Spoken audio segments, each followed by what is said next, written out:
Créer un terrarium végétal, c'est reproduire en miniature, dans un bocal en verre transparent, un paysage naturel.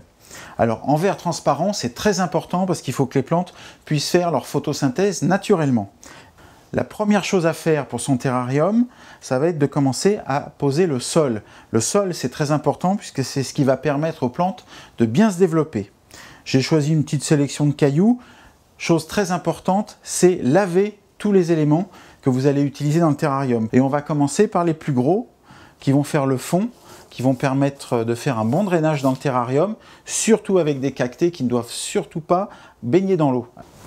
On va commencer donc par remplir le récipient avec les plus gros graviers. Ici, c'est de la pouzzolane, c'est de la roche volcanique, relativement légère, et ça va servir de couche de base pour le drainage.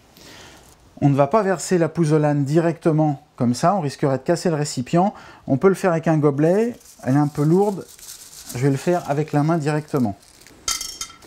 Voilà, on va recouvrir le fond. Un paysage naturellement n'est pas plat, donc il ne faut pas hésiter en mettant les graviers à faire des petites vagues, des petites couches ou un petit monticule dans un coin, suivant votre envie. Deuxième couche, on va mettre des graviers un peu plus fins. J'ai envie de mettre ceux-là qui me sont bien pensés au désert et aux zones arides. Alors toujours pareil, on ne les jette pas violemment dans le récipient.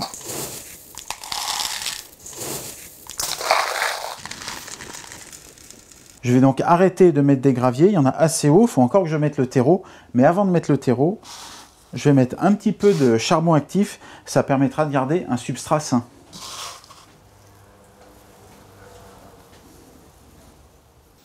Donc comme ce sont des cactées, j'ai pris un terreau spécial cacté, ou alors vous pouvez prendre un terreau horticole normal que vous allégez avec au moins 50% de sable. On va donc pouvoir attaquer la plantation. Je vais commencer plutôt par les plantes à planter sur le bord et on terminera par la plante qu'on va mettre au centre. Alors première chose, on va humidifier un petit peu les mottes avant de planter. On va commencer avec la succulente, ce sera la plus facile. On va la dépoter. Alors c'est la plante la plus basse, je vais la planter au plus haut de la composition.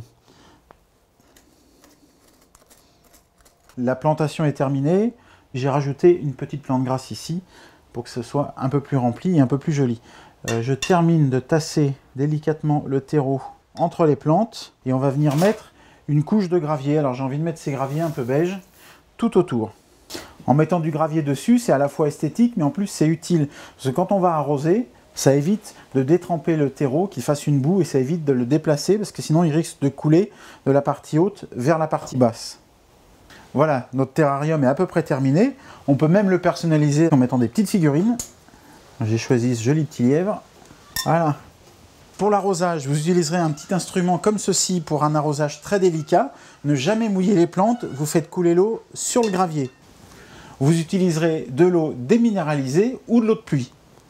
Vous pouvez aussi utiliser à la place de cet accessoire une éponge neuve que vous allez presser toujours en évitant de faire couler sur les plantes, en faisant couler l'eau uniquement sur le gravier. N'utilisez pas de vaporisateur, ça pourrait venir souiller les parois du terrarium. Vous placerez le terrarium près d'une source de lumière, à pas plus d'1 mètre, évitez le soleil direct et attention aux fenêtres nord qui sont quand même relativement sombres. Et puis vous pouvez le tourner pour que toutes les plantes bénéficient d'une bonne exposition. Et comme on a fait en sorte que ce soit joli de tous les côtés, ça ne posera pas de problème.